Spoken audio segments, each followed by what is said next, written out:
welcome to the Doofcast, a film and TV podcast from Doof Media. My name is Scott Daly, and I'm joined, as always, by the captain of the ship. He's a communist or something. It's Matt Freeman. Yeah, no, not right now. I'm sorry, what? No, not Oh, you're like being behind the door. like tomorrow. Thursday.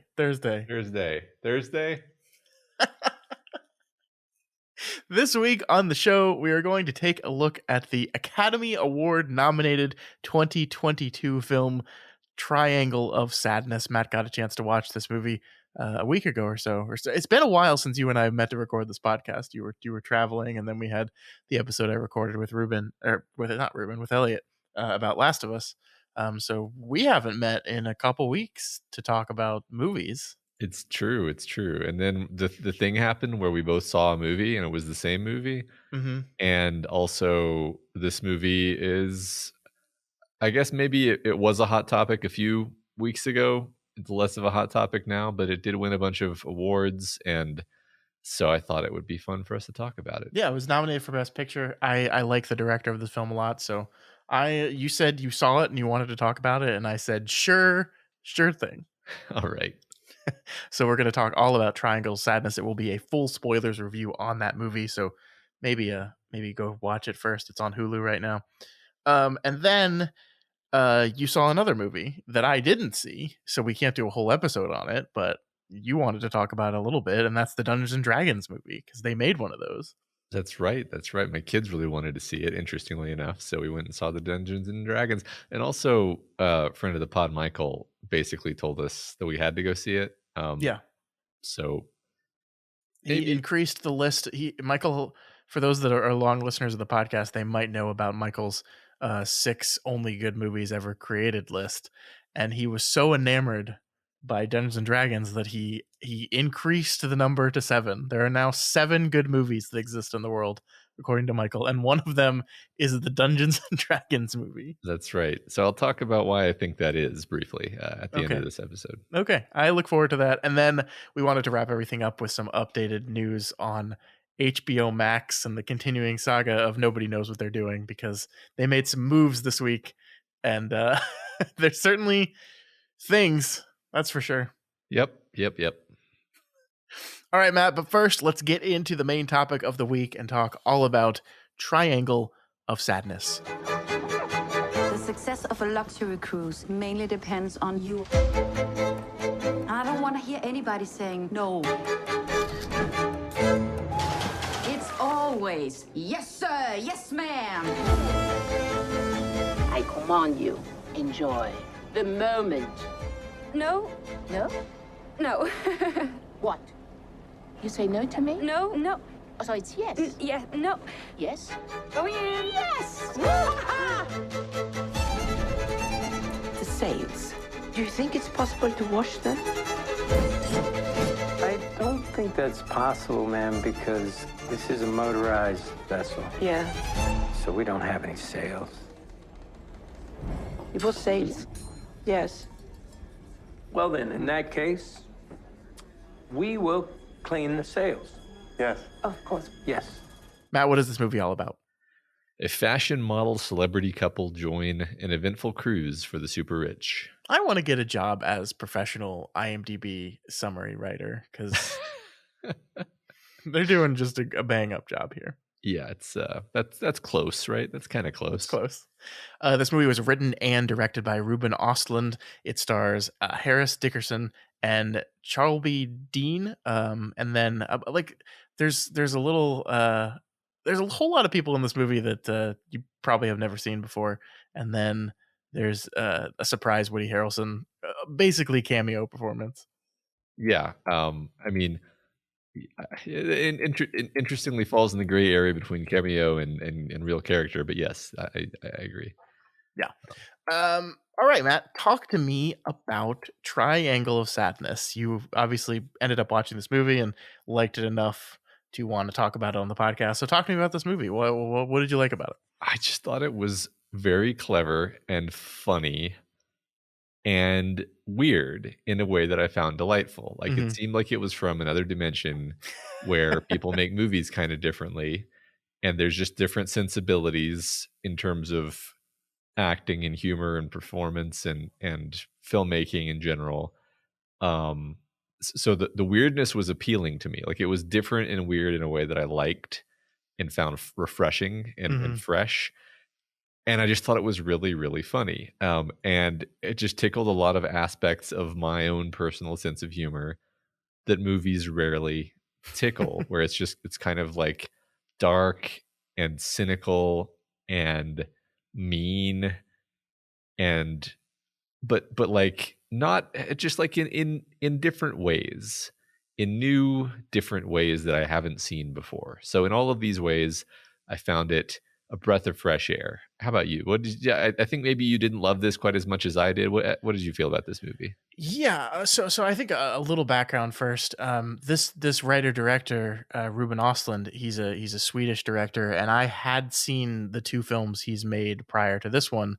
The first one was a movie called Force Majeure, that was actually remade into an American film starring Will Ferrell and Julia Louis-Dreyfus, and the second one was a movie called The Square. And Force Majeure is a wonderful little movie about a family going on a ski trip, and basically the inciting incident of the movie is a controlled avalanche happens while the whole family is sitting out on a deck eating, and everyone sitting there thinks that the avalanche is coming towards them, and the father of the group like leaves his entire family behind and just runs away, and of course nothing happens, and so it's just a fallout with his wife about that choice that he made to just like ditch them and get the fuck out of there. And so I think knowing this movie, you can kind of see what the sense of humor and inter-character drama going on in that thing is. It's very Sure. similar. And then The Square is kind of Ostland like taking his sights towards the art world, and it's this really really disparaging critique of the art world and the people in it. And yeah, when I first watched this movie, I think I would have, pretty confidently said this is my least favorite of the three movies that he's made. This is the first one that it is his English language debut. The other two films are both in Swedish. And I said it was my least favorite, and there were a lot of reasons for that. The big one being that I think like this is a movie that I think kind of really beats you over the head with its central message, or at least I thought that upon initial viewing. And I did watch this again in preparation for this conversation because my time with it was several months ago, and I just wanted a refresher on this before we talked. And I found that I enjoyed it a lot more on a rewatch. I found that it's not that it's not like a movie that is beating you over the head with its themes, because I still think it is, and that's part of, I guess, the hilarious charm of it. But I don't know, there's a lot going on here. I think it is a deeply cynical movie that has not very good things to say about people in general. And I think I was just on its wavelength a lot more on a second viewing, and I really, really liked it, actually.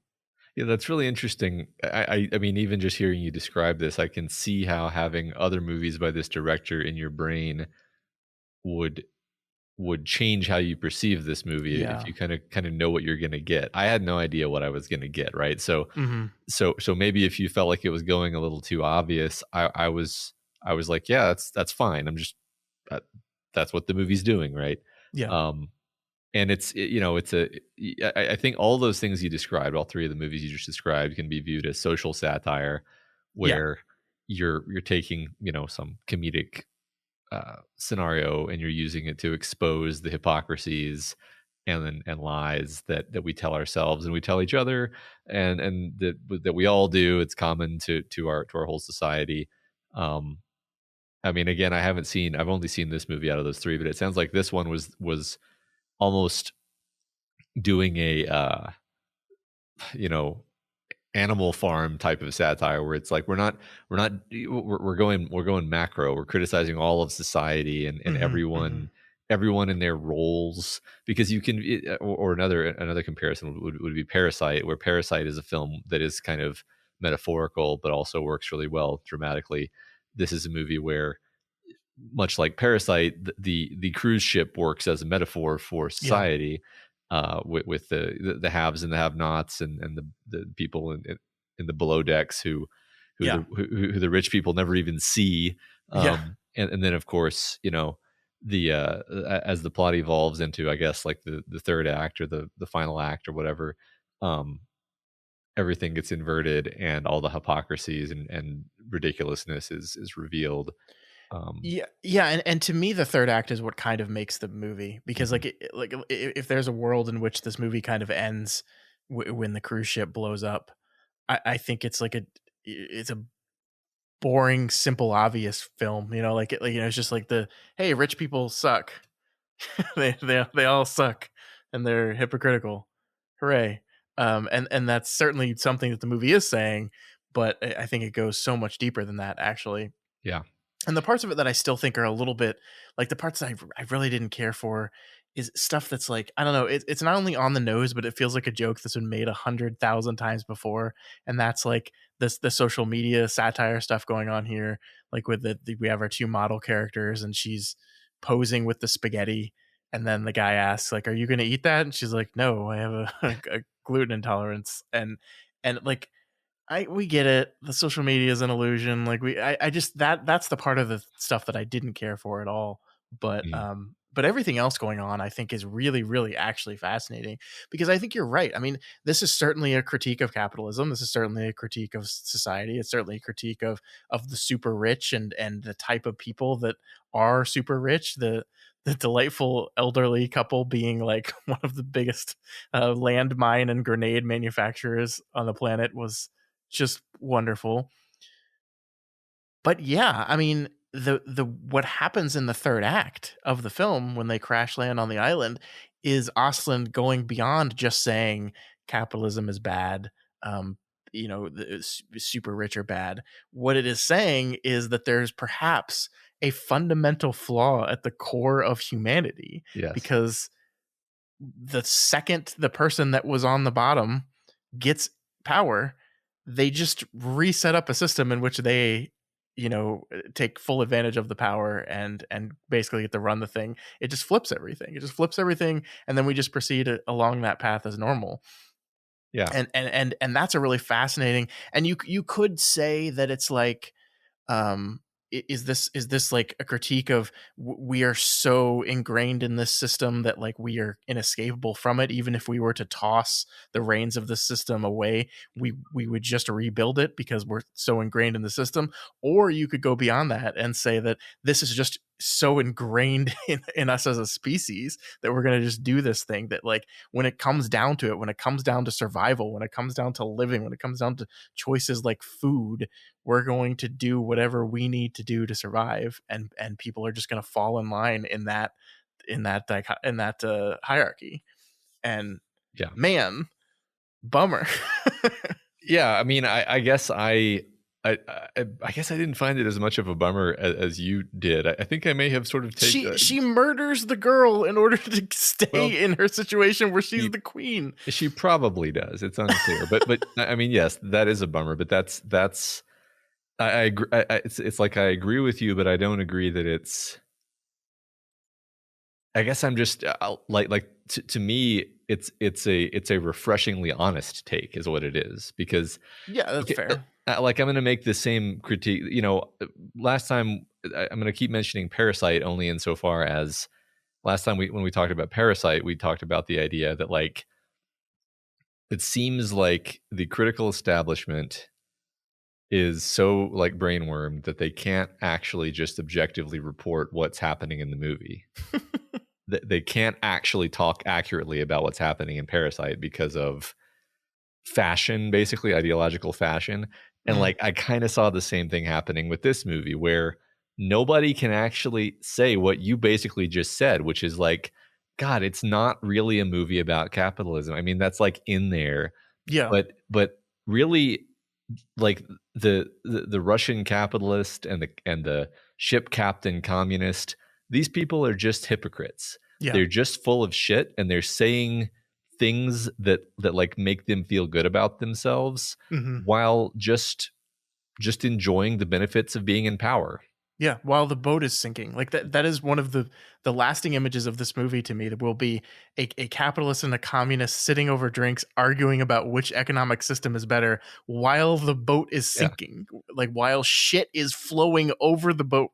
Like it's a perfect image actually. Yeah. It's like they care more. Like he's the captain. He should be helping the passengers. He should be, I don't know, doing something with the ship. Who's like driving the ship through the storm? Who's planning for any of this? Nobody. We're just arguing about economic systems as the ship is on the verge of capsizing. Yeah. Well, he's just useless. He's just totally useless. And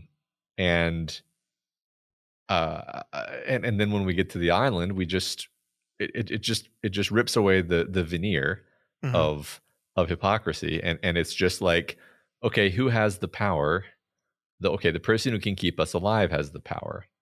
She gets to do whatever the hell she wants, obviously, because she's the one who can keep us alive. Yeah. And there's no need to rhetorically dress this up. I mean, I do think it's kind of fun how there is still some dressing it up, right? Like she trades. I forget all the characters' names in this movie, which I'm sorry, but she gives the man, the main character, man with the Carl. triangle of sadness. She gives Carl's girlfriend like food, basically to pay her off, so she won't make a big stink about the fact that she's going to be sleeping with Carl. And that's the kind of thing which is interesting, because it's like she didn't really have to do that. She could literally do whatever she wants and be totally bold and obvious about it, but she actually bothers to like put forward the niceties. She bothers to bribe her. She bothers to go off into the dinghy with Carl and lie and lie about what they're doing, and it's so interesting, like, to me, what elements of sort of politeness in society and hypocrisy persevere even on the island when it's really all about survival now. I thought that was a really interesting part of the movie to me, because it doesn't go full Lord of the Flies. It kind of it stays shy of that. I don't know. I really enjoyed that aspect of the social critique and the social analysis.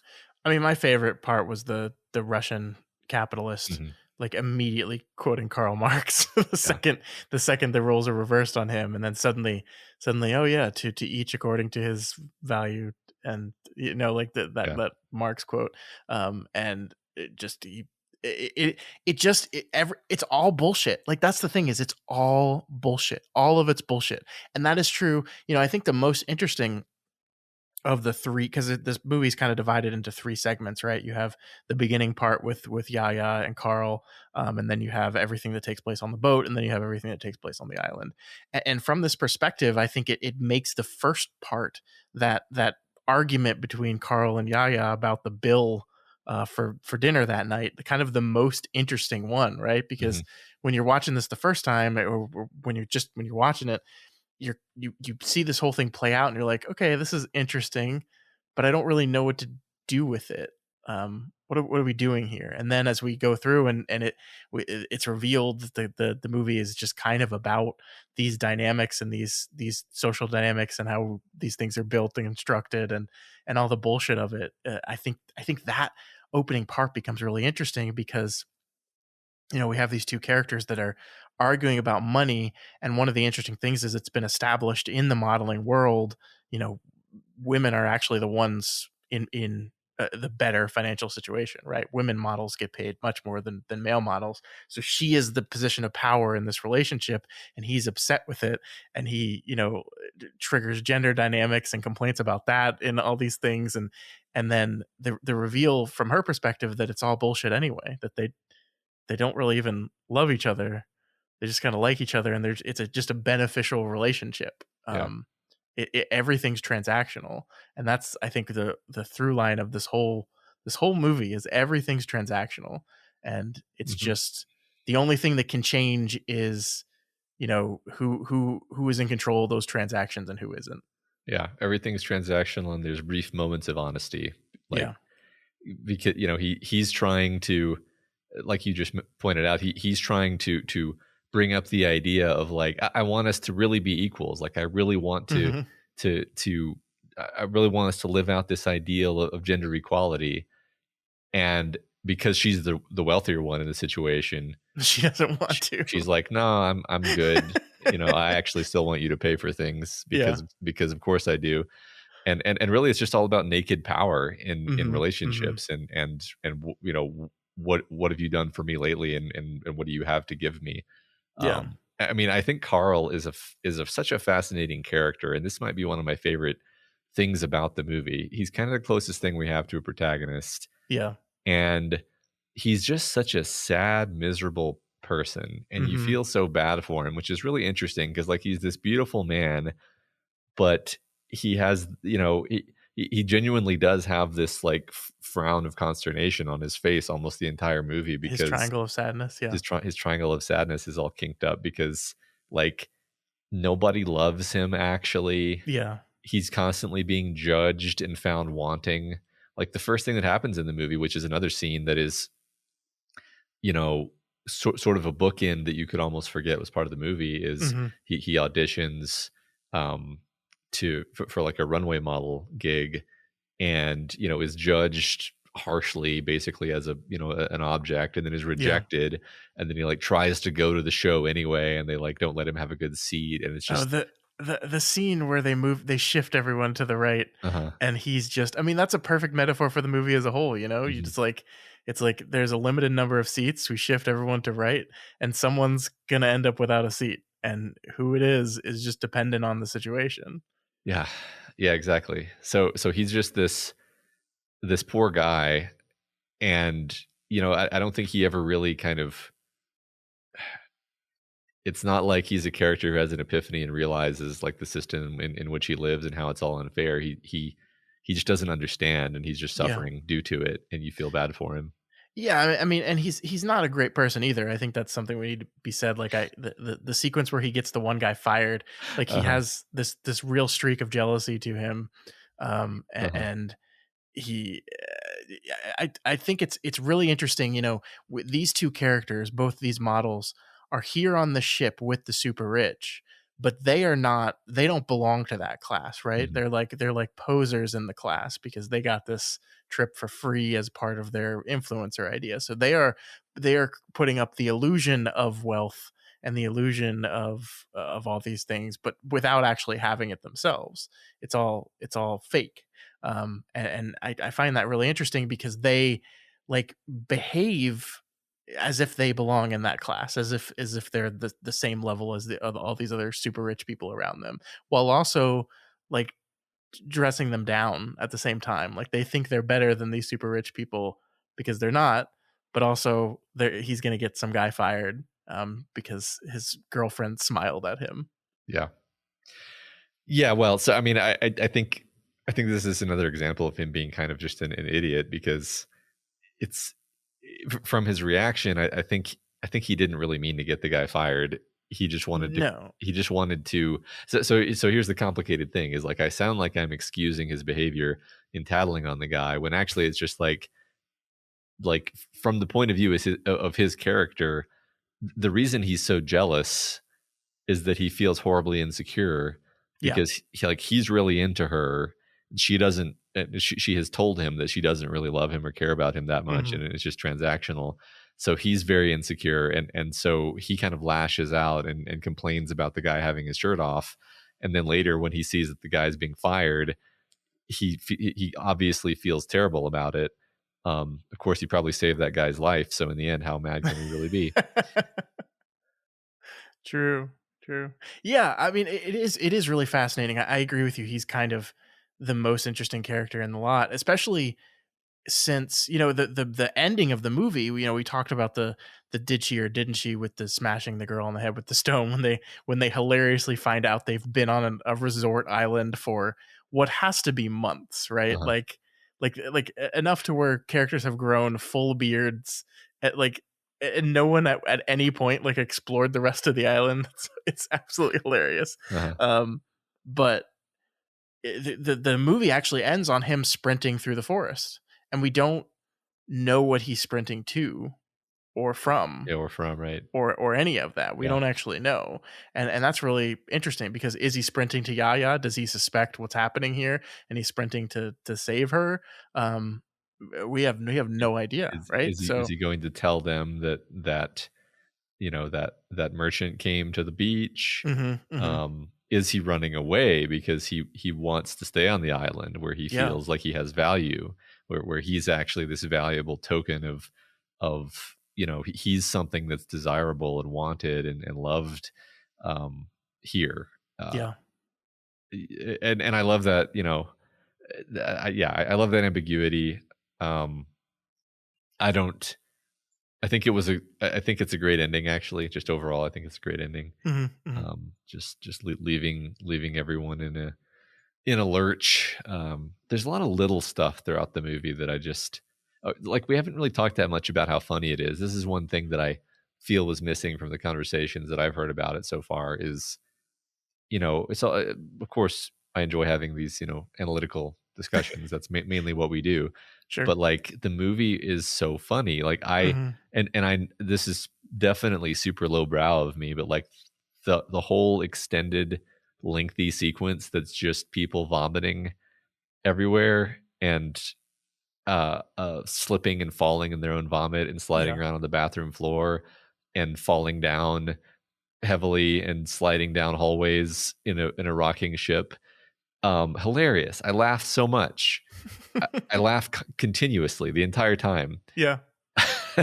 I mean, and the actual dinner itself, where like the camera's tilted like at a hugely Dutch angle, and like every course of this meal was picked to be the most disgusting possible thing for someone suffering from seasickness. My favorite was the gelatin thing. Like, I don't even know what the hell that was, but like the woman's like, you actually should eat when you are seasick, because it's worse. And she's just putting this gelatin in her mouth. Oh my God. Yeah. It's great. No, it's absolutely hilarious. It's absolutely, I mean, every part of the boat sequence is hilarious. Like that is like physical comedy hilarity, but like the Russian woman like demanding all the staff like mandatory fun, and forcing the one poor woman to climb into the jacuzzi, and that woman does a incredible job like showing this torn, like we were specifically told, whatever they ask for, say yes. Whatever they ask for, say yes. And if we do, we'll get the holy big tip at the end of the voyage. And she's torn between the desire to do that and also, I can't just climb into a jacuzzi in my clothes. And it's a perfect sequence. It's really funny. I love it. I agree. It's so awkward. Like, normally I'm not the biggest fan of cringe humor, but there's something about that whole sequence, and I guess just the context that it appears in, that I just found so perfect. Just and yeah, her performance of just like the stricken fixed smile on her face as she's like, I'm sorry, we're not allowed, the staff are not allowed in the pool. And then she just keeps insisting, and it's like, I don't have any other things I can say to make this not happen, so I guess I'm getting in the pool. I don't want to get into the pool. Like, why is that not enough? I just don't want to. Yeah. No, totally. I mean, and to go back to the transactional nature of everything, like the one guy who's the app developer guy, he's sitting there lonely. He doesn't have his fiance with him or whatever, and the two young women take a picture with him, and then he's like immediately like, oh, I have to pay you back, I'll buy you expensive watches, because it's like everything in this world is transactional. Everything. Like, we have to prove our wealth and prove our power in every way we possibly can. That scene is such a great little microcosm, because as soon as like at first you've got Carl and the Russian oligarch sort of smiling knowingly to each other, because they're like, oh yeah, this poor guy is gonna make his move, and it's gonna be awkward, and then he does it, and then it is horribly awkward, but then like it doesn't really matter because he's rich. And then Yaya like wants to dance with him, and then like it keeps cutting back to Carl and the Russian guy, and they're just like stony faced and disapproving because they realize like this didn't go like the way they thought it was going to go, There's a lot of God, there's so many interesting social dynamics and scenes that play off of that kind of stuff that And I mean, I guess one thing you could say is that the movie makes clear is that the at least in society as it runs right now, the levers that allow and give power are so inherently different from the things that we need to survive. Like that's one point that the movie makes very clearly when everyone's sitting on the beach and there's like, does anybody know how to make a fire? No. Yeah. They're just sitting there munching on chips. And it's like, nope. Does anybody know how to dress an octopus? No. And like nobody knows how to survive. Nobody like the survival mechanism of our species has kind of been weeded out via our systems. And so it is, I think, a commentary on that the despite the fact that the individual that is kind of hoisted into power kind of just recreates the way the wealth is distributed exactly as it is now. Her power is given to her by her survival abilities. The things that are seen as valueless to this group of people, to a group of models whose power and value is just by their looks, and then rich people whose money means absolutely nothing here. Yeah. Right. I love the Russian guy in his role here, because he's like my you favorite said, character in the movie. me too. So like you're right that it's an extremely well set up joke actually, that him and the communist captain are trading communist and capitalist quotes from Margaret Thatcher and Ayn Reagan Rand and Marx and so on and Lenin, and then they get to the island, and the first quote out of his mouth is the Marx quote. It's just great. It's so well set up. But then like the thing about him is like you realize like, oh, he's just a survivor. He's just an opportunist. Yep. He just does what he needs to do. And I love the moment where like he tries to at first be like, I'll take care of you when we get off this island if you take care of me. Mm-hmm. And it's like it's obvious that's not really going to fly. And then there's a certain point where somebody says something rude to him. He's like, no, I love it. He goes, is it like, he's like, is there anything I can help with? And like the sort of second mate woman goes, yeah, you got any Nutella? In reference to him demanding that they bring Nutella and then them having it airdropped into the ocean. Helicopter airdropped in. Yeah. Oh, what a sequence. And then he kind of looks mad. And then he just like marches up alongside them, and then he just points his flashlight in front of their feet, and kind of makes himself into this servile creature. Like it just turns on a dime, right? Yep. Just like, okay, this. I guess I'm just gonna be. This is me now. I'm the guy who points the flashlight. I'm gonna do this happily, and then I get fed, and it doesn't really, he doesn't become a problem. He's just like, all right, I get it. I see what my role is here. Yeah. And he does it. I also love his interactions with the pirate, who at first, of course, the pirate denies being a pirate, and then later when the pirate has a literal razor to his throat because he's shaving him, he's like, "So you are the pirate, though, right?" He never says he's the pirate. I feel like he's probably the pirate. He does say how much money he makes for being a pirate. Yeah, exactly. Yeah. No, it's great. It's so great. The thing I loved about the captain and Russian sparring too is that like first of all, like arguing over economic policies with quotes is inherently like stupid anyway, because you're just regurgitating information. You're not actually bringing anything to the conversation. But I love that like it starts with them having quotes that they've memorized, and then they so quickly just whip out their phones and are just like Googling quotes. And I'm like, this is entirely valueless. Like you're not actually doing or saying anything. You're just throwing things that smarter people than you have said at each other as if that proves any kind of point whatsoever. Yeah. And it's all all bullshit. Massive alcoholics who are having to sort of like drown their misery and lack of fulfillment with alcohol, regardless of what side of this argument they're on. They're sitting there getting blind drunk. Yeah, so I mean, like a review that looks at this and says, "Ah, yes, this is a critique of capitalism." Like, it, yes, but like, it's also like the Marxist in the movie is an alcoholic, useless piece of shit, who admits his own hypocrisy and does nothing. Like, so like it's a Yeah. critique of everything. Well, It's a critique of everyone. this is one of those situations where I'm like, it's a critique of capitalism in the same sense that like France in 1100 BC was BC or 80, it doesn't matter, was capitalist. Like it's just systems of hierarchical power. Yeah. And today the current system is one where we have money instead of just having heredity. But it used to be worse. And that's how humans, that's like just how humans have always arranged ourselves, is in hierarchies of power. And honestly, deciding how the power is allocated using something fungible is actually more egalitarian than it used to be. So it really is just about humanity. Like, Yeah. Like I mean, I get that like there's definitely a lot that's specific to capitalism here, but there's a lot that's not. There's a lot that's just, this is clearly the way humans behave. Well, it's the entire third act. Like the third act, there's no capitalism. Yeah. There's no capital anymore. Right.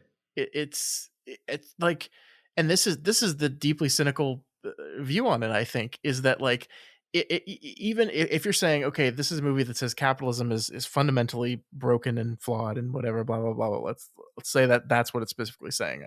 I take your point that it's not, but let's say that it is. What the third act says is, even if you toss that system out of the window, even if everyone wakes up tomorrow and says, we're done with that, we're not going to do it that way anymore, the things would just reorganize into a new hierarchical system. Yeah. And someone would have some level of power and they would exploit that power to get what they want. And they would, like, the thing that I love about it actually is, I think the maid turned captain is making a pretty good point. She's saying, I caught the fish, I cooked the fish, I made the fire, so I should get more than you. And I'm like, yeah, I mean, you got a point there, actually. And she exploits that and like kind of seizes power, and it corrupts her so quickly. That's absolutely true. But like that's a logical argument that she's making there, right? These people are sitting around, they're useless, they have no value in this new island society at all. And they must leech off of her. It's the only thing they can do. And she abuses the hell out of that. Right. I think that's so the crux of it, right? That you articulated that so well, right? Because she is the only one who can actually provide value and keep everyone alive.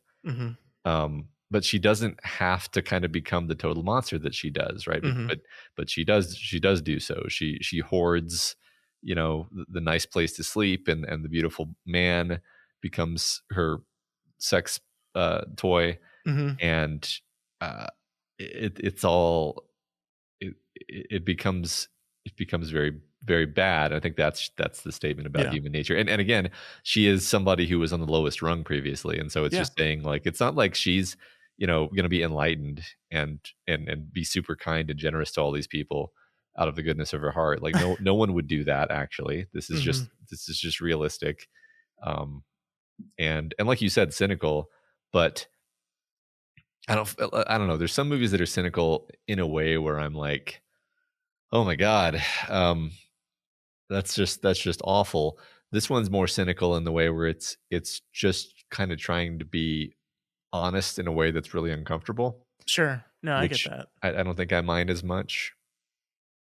Yeah, I mean, I think it says that to me, it kind of says we're screwed a little bit, like in that, like if we want like a truly egalitarian society, where everyone is getting exactly what they need, like we as humans like might be fundamentally incapable of actually setting up a system like that. Yes, correct. And that's a bummer. Yeah, I guess I just kind of take that as a given, but sure. I mean, that's cynical, right? Like that is a cynical thing you just said. I guess. I mean, it's it's against the idea that we're all encouraged to believe, which is that we all have sort of a angelic nature, or that we can rise above our greedy, grasping instincts. Yeah. But I don't. I mean, very, very special people can rise above their human nature for brief periods of time. I don't think we can expect that to be the case as a way of conducting a society. And to your point earlier, like the captain, it's very easy for him to speak, confidently and boldly and proudly about Marxist ideologies while, being the captain of a $250 million luxury yacht, right? Like he's probably doing pretty good for himself too. And the difference is like it's very easy to have these kind of intellectual debates about economic systems. But what about when you're starving and only one person knows how to hunt for food, right? All that stuff kind of goes out the window immediately, and it's just, well, what do we need to survive? And all these people, regardless of how much money they had or how much power they had prior to this, just fall in line. Of course they do, because that's where the food comes from. Like I love you, you give me fish is one of the most simplistic, but and then she says it herself. It's true. It's true. Yeah. It doesn't have to be more complicated than that. Yeah. I agree with you. I love her saying it's true, because it's like, it is. Man, that to me is even more cynical than what I was just saying, where it's like, not the fact that he said he loved her, but the fact that it's true. Yeah. Just because she feeds him to keep him from starving. Yeah. Are we that easy? Do you actually love someone just because they're the reason you're alive? I'm afraid the answer is yes. I think depending on the situation and context, the answer is yes. Yeah. I think that to me is not a thought that I've had before. So this hilarious satire really did provide me with some new stuff to chew on. So I appreciate that. I do also appreciate, and I kind of circling back to something we talked about before, but like the movie, like the way in which we see her, and I don't even remember her name now, actually, as I'm sitting here thinking. What is her name? I think her name is Abigail, the cleaning woman turned captain. The way we see her like state her power and like take control, like there's a part of you that's like, hell yeah, right? There's like a part of you that's like, this is she's been on the bottom rung of the ladder for so long, and now she finds herself suddenly at the top, and hell yeah, she should stake her claim and take revenge on these people. But yeah, the ways in which you see it kind of slowly manifest and spiral out from there are really interesting. Like I love the first thing she does is saying like, all right, so here's what's going to happen. All the women are going to come with me, and we're going to sleep in the safety of the lifeboat, and all the men are going to stay out here, and you're going to watch the fire. And it's not even mentioned, but it very quickly moves from all the women are going to come in here to, this is my house now. Nobody else can come in here unless I say so. And actually the only person who's going to come in here is Carl. And so we can do our deed in here in peace and privacy. Like how quickly and unspokenly it goes from like her setting up this matriarchal society actually to, no, just me. Yeah, no, I totally get what you're saying there. Like the first scene where you kind of see her assert her power is this fist bump where you're like, oh, I see where this is going. But then, like you said, you don't get very long to feel happy about that before you're like, oh no, oh this is a story about how we're all bad. I get it now. Yeah, to the point where we're willing to throw a rock at someone's head to keep the system that they have in place. Like that is. The individuals in power become so desperate to hold on to that power that they're willing to do just about anything to do it. And that's exactly what's happening to all these super rich people. And it happens to her too. Yeah. You kind of pointed out the ambiguity of the fact that we don't know if she killed Yaya. Do you think she did? Um, Probably. I think the fact that Yaya says, when we get back to civilization, I'll help you out. You could be my assistant. Yeah. Um, it's Yeah. Yeah. like the worst thing she could have said. Absolutely. Yeah. So Like yeah. she's definitely like struggling to psych herself up to it. And I love actually the way that scene is constructed because like in any other movie, like this is the scene where she's running up to do it and then Yaya says something that makes her feel guilty and bad, right? And so she says, "Oh, I can't do this. It's wrong." Um, in this movie, it's actually she's struggling with the idea whether she wants to do it or not. She's psyching herself up. She's walking up to her, and as she's about to raise the rock, Yaya talks and damns herself. Yeah. Actually, it's great. Yeah, damns herself in a way that like she feels like she's saying something nice because like to her going back to society is the real world, and in the real world she has all the power because she's the beautiful Instagram model. And what she doesn't realize is that that's not how the other woman sees it. Nope.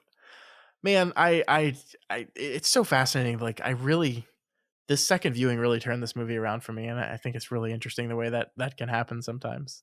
That's good. I didn't expect this. Like I honestly, when you told me you saw this movie and you wanted to talk about it, I was a little surprised because I was like, oh man, it's just so obvious, and I would rather talk to you about every other Ruben Östlund film than this one. Well, maybe we should do that. I think there's value in that. I mean, Force Majeure is such a funny. I think you will like that movie for a lot of the same reasons you like this one. Okay. Just the comedy on display in that movie is great. The Square is less funny. It's more abstract and weird in ways that I liked, but also ways that can like leave it very difficult to parse. Okay. I'll say. Well, I liked how this movie was weird, and I thought this movie was really funny. So I'm definitely going to check out this guy's other stuff. Yeah, yeah. I would recommend that for sure.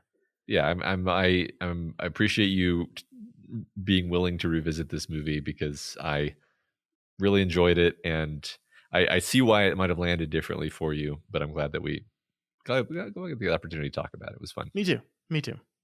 All right, that is Triangle of Sadness, available via streaming right now. You should check it out. It was nominated for Best Picture. Didn't win, but was nominated. And didn't it win the Palme d'Or?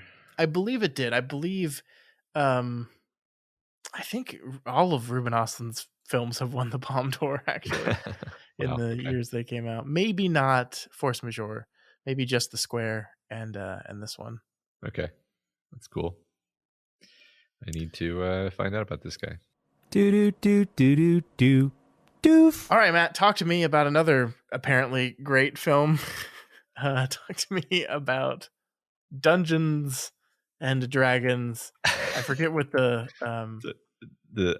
Honor Among Thieves, I think. Honor Among Thieves. There we go. Yeah, I guess I'll just preface by saying what I think that Michael would say about it, which is that it works at all the things it's trying to do. It's a competently made narrative that is well paced, is funny where it needs to be funny, and convincingly dramatic where it needs to be dramatic, and it has a good number of characters, all of whom are well characterized and have their own plot thread going on that resolves satisfyingly, and overall you're swept up in it. It's entertaining for the duration. It ends with it's one of those endings where you've got all of the plot threads of all the different characters kind of resolving in tandem in a way that feels satisfying and earned, and you just walk out of it feeling like, man, that was fun. And I think the reason why it's on Michael's list of the only 7 good movies ever is that there's really very few movies that really kind of check all of those boxes that I just listed. It's not trying to be life-changing art of the style that you and I like to talk about with our pinky fingers out. But it is just a really fun movie that, like, I really can't find anything that I would even nitpick. Like if like I can't think of anything right now where I would be like, yeah, I didn't really like the worst thing I'll say about it is that it's like, well, it's just an entertaining action adventure. That's what it is. And so if that sounds fun to you, which it ought to, you'd probably like the movie. I thought it was a good time. I'm curious how much D&D is there in this D&D movie? I mean, what's funny is despite the fact that I've been in a couple D&D campaigns in my life, I don't have like a breadth of D&D lore. Like I did recognize all of the like place names are things like Neverwinter and Icewind Dale and places where I'm like, I've heard that before. And then like it's pretty clear who is supposed to be like, a bard or a wizard or a sorcerer or a druid or whatever, or like the different races.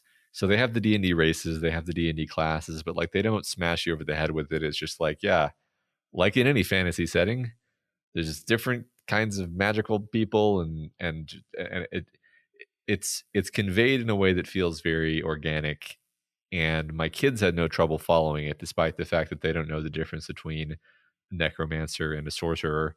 Right? It's conveyed visually. You get it. There's not you're not gonna get lost if you're not familiar with Dungeons and Dragons. I'll put it that way. Yeah, that's that one thing I heard about this movie is that it was kind of a D&D movie for people that don't really know what D&D is. It's kind of designed to be fun for those people, but also palatable for the masses. Yeah, I mean, I think what Michael's way more into D&D than I am, and probably more than either of us, and he really enjoyed it. Just he enjoyed the kind of little Easter eggs and references, but that's not like the reason why he loved the movie. I think that just made it a little bit more fun around the edges. Sure.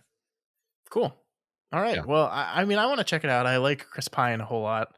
And he the trailers looked fun, and so it's refreshing to see people genuinely enjoy this thing. So yeah, Chris Pine does exactly what's called for him in this movie. It's good. Do you think Chris Pine has ever played Dungeons and Dragons in his life? I think that probably a disproportionate number of actors have played Dungeons and Dragons because it's literally acting as a game.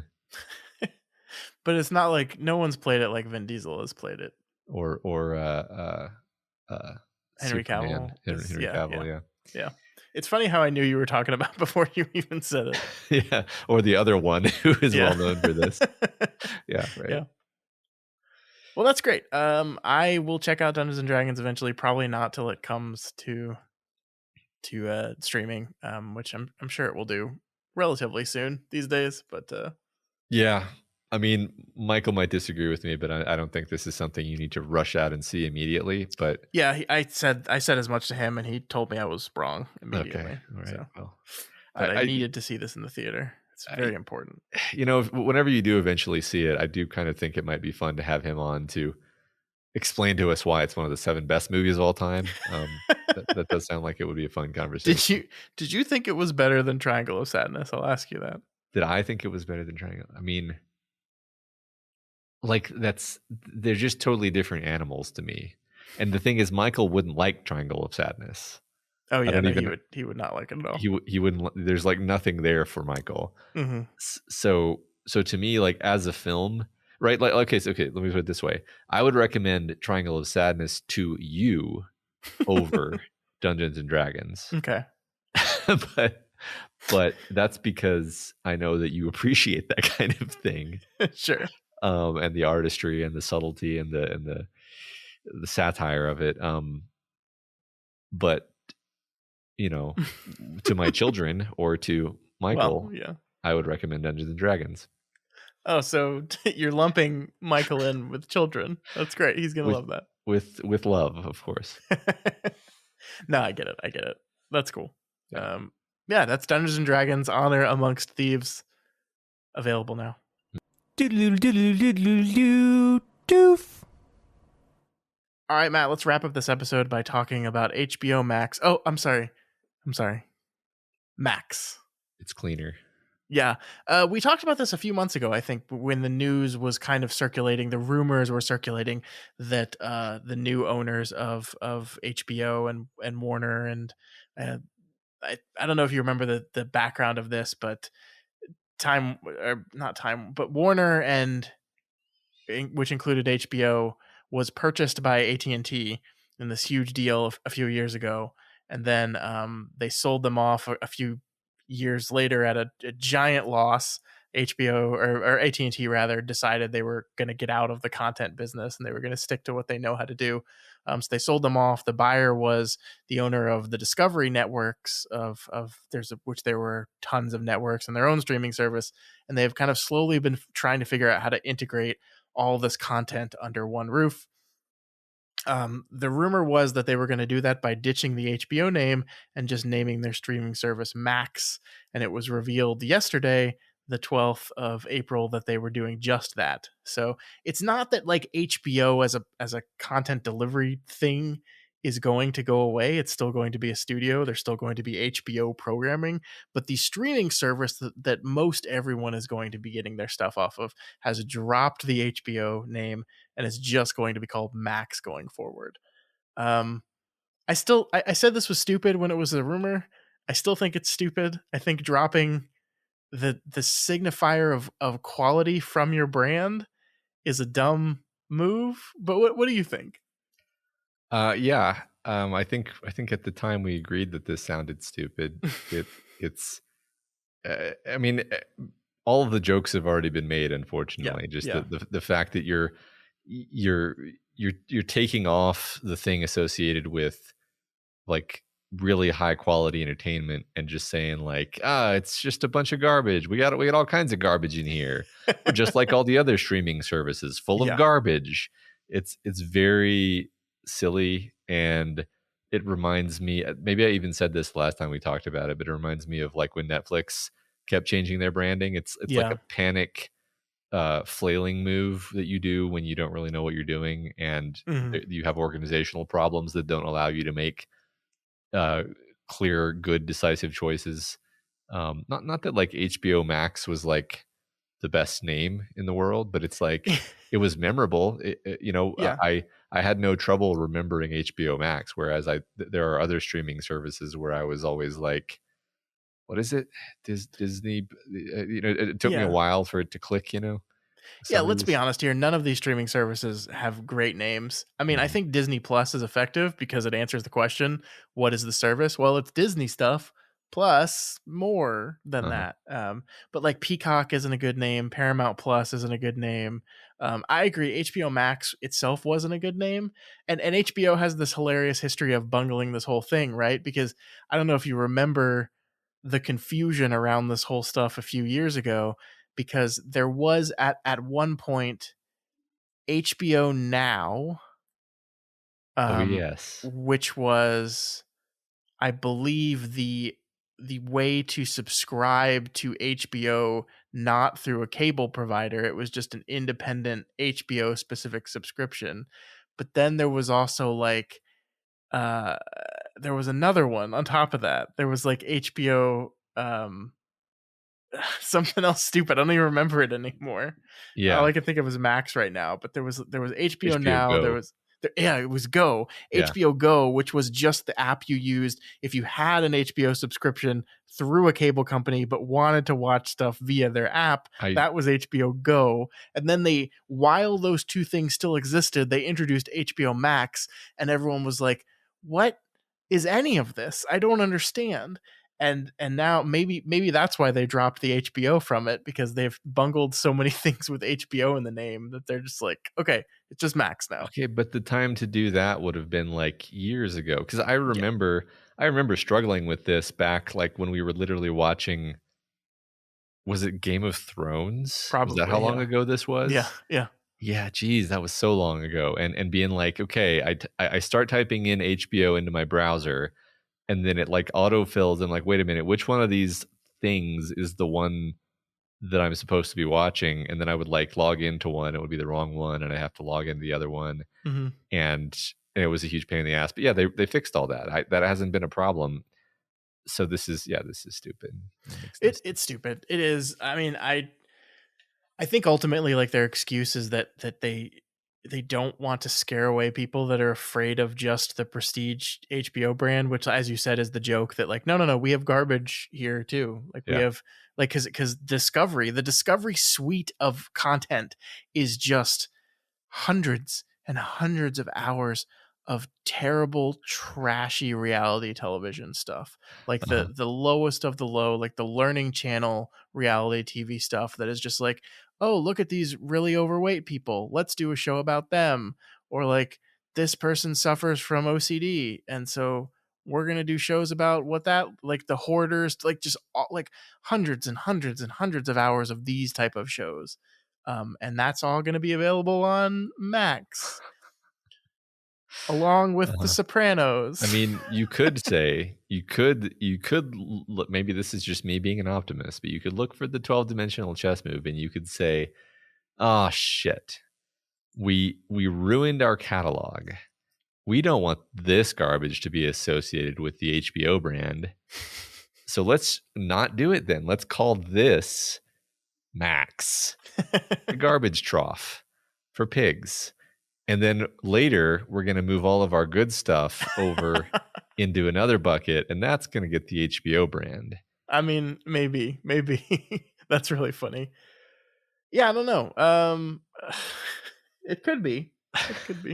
It's just wishful thinking, honestly. But yeah, because I'm never right when I say something like, maybe somebody really, really smart has just done something really clever. No, that never happens in real life. Well, with that in mind, the other big news thing that broke this week, that deals directly with the new Max service, is they have ordered a 10-year Harry Potter series. And so basically, my understanding of the series is it's just going to be an adaptation of the books that already exist, the 7 Harry Potter books, with one book taking place, one book being one season of the television show.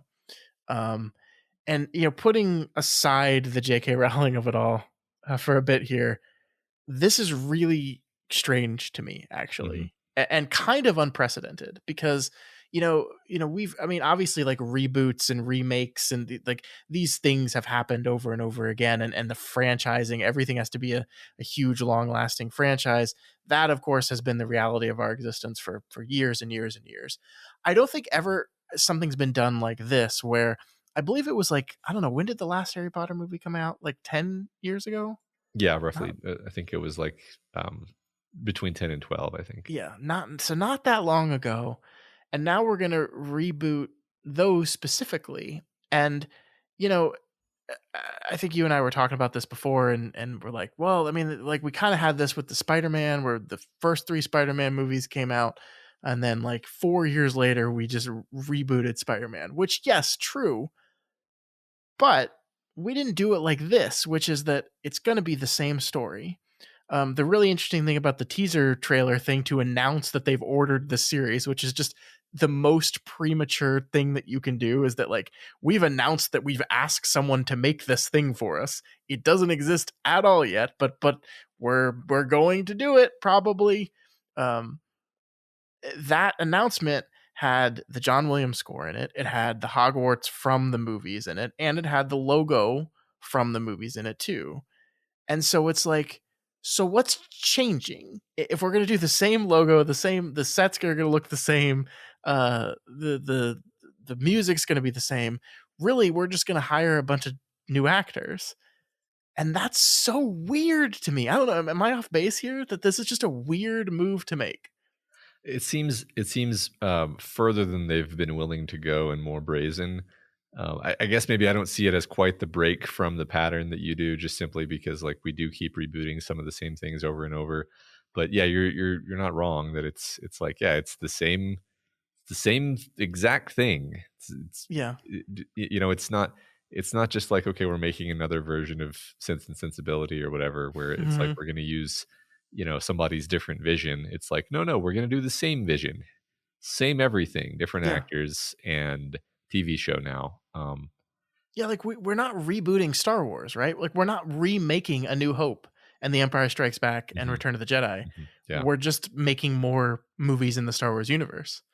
And that's not what this is. This is those stories again. Yeah. Right. We're remaking episode 4. Yeah. With Yeah. different actors. Yeah. I agree that it's weird. It is a TV show, and that they're definitely going to, like, one question that occurs to me is, like, is there a TV series worth of material in, for example, the first Harry Potter book? and I lean toward, like, Maybe? maybe / no. And also because the first Harry Potter book is not a lengthy tome. No. And yeah, they get longer as they go. But and then of course the other thing is, like, the kids start out, they're like, what, 10 or something, Yeah. and then it goes on through 12, high school. And if 11, it's going to be a 10-year show, then that's, the kids are going to be in their 20s regardless. Yeah, like a lot of stuff, I'm just like, are they going to make money is kind of my question. So my first reaction was, of course they're going to make money, because kids these days still love Harry Potter just as much as they ever did. Really? Okay, that's probably not true. They probably loved Harry Potter. Kids probably loved Harry Potter more when it was actively coming out, because it was like a phenomenon. But kids still love Harry Potter. Like everybody at my kids' school reads Harry Potter. It's very popular still. The Universal theme park stuff is still incredibly popular. The video game still sold I think it outsold Elden Ring, by the way, which is just wild, but true, I believe. So yeah, I mean, again, controversy aside, around its creator, this is still an incredibly popular franchise.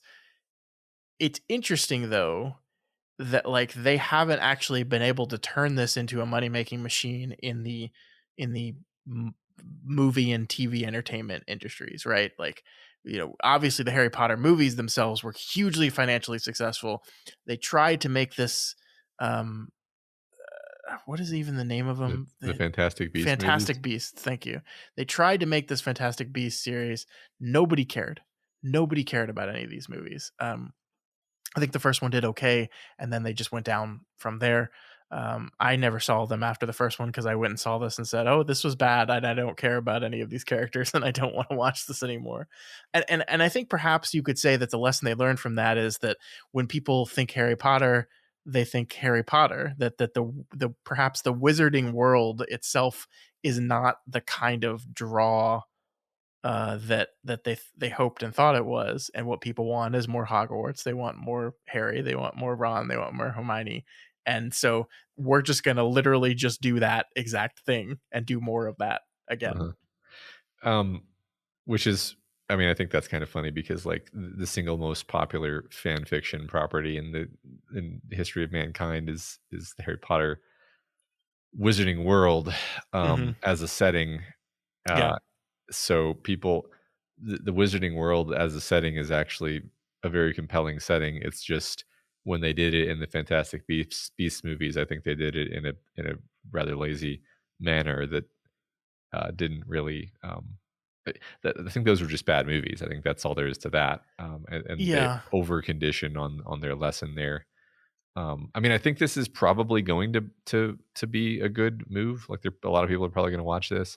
I also still don't fully understand the economics of how you make money when it's all through streaming. Like, it's all creative accounting as far as I'm concerned. But yeah, I mean, the answer is you don't. I mean, I think Amazon there was like this big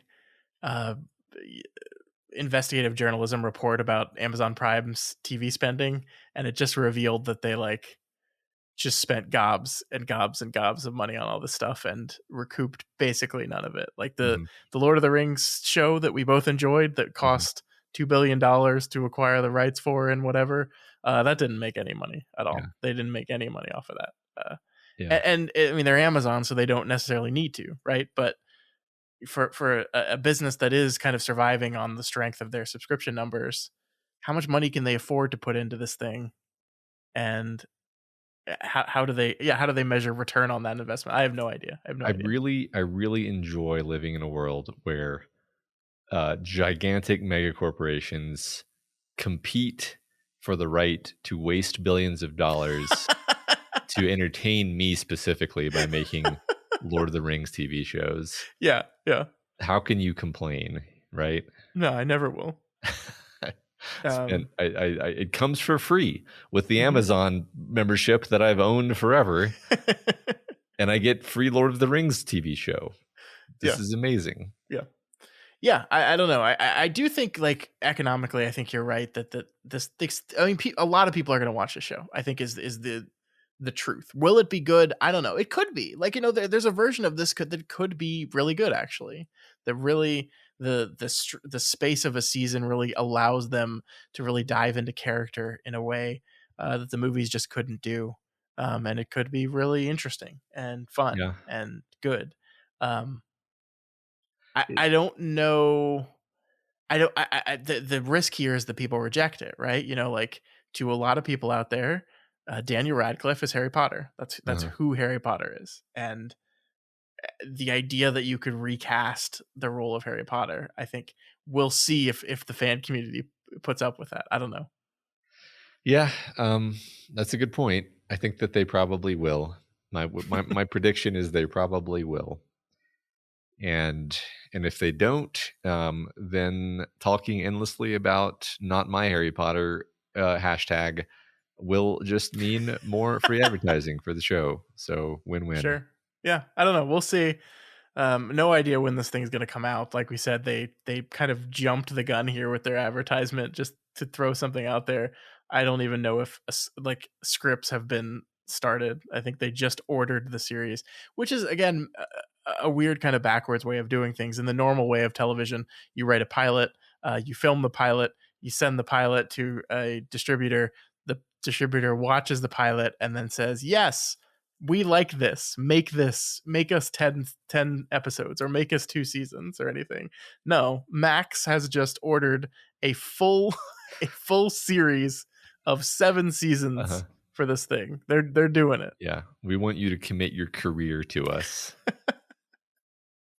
I just wonder what kind of writers and directors they get to sign on to do this particular thing, because on the one hand, there's a lot of, opportunity there. On the other hand, you're wading into a whole bunch of shit, right? You're wading into the Rowling shit. You're wading into just as you said, the expectations of fans. That they're like, it's the same reason why people join up to do Star Wars and then are like, I think I'm not going to do Star Wars anymore, actually.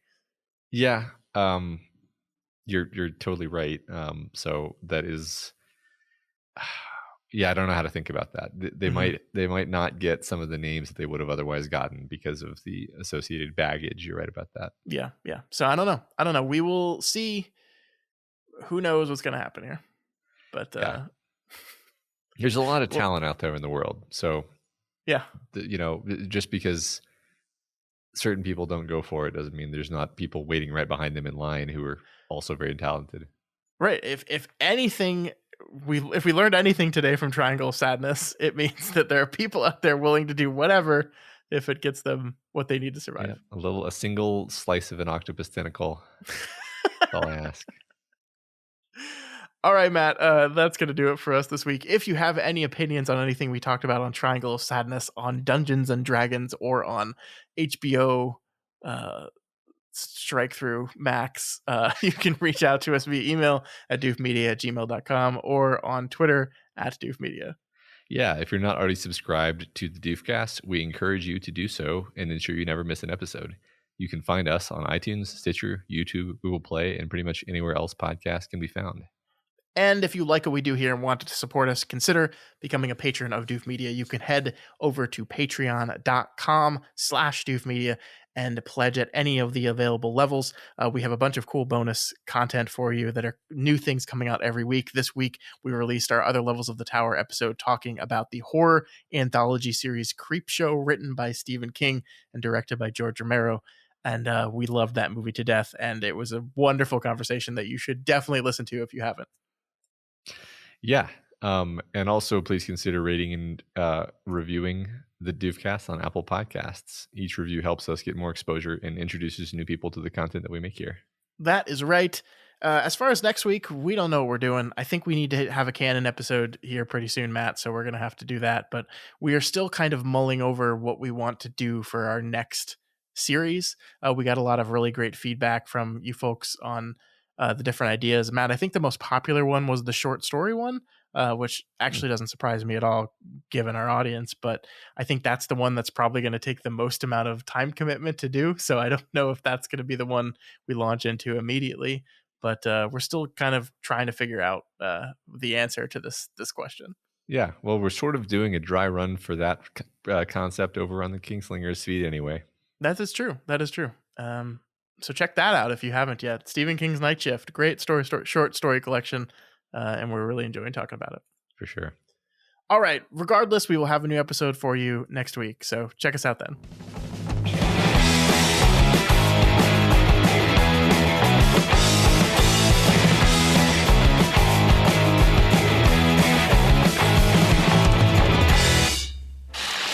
My name is Doof, and you'll do what I say.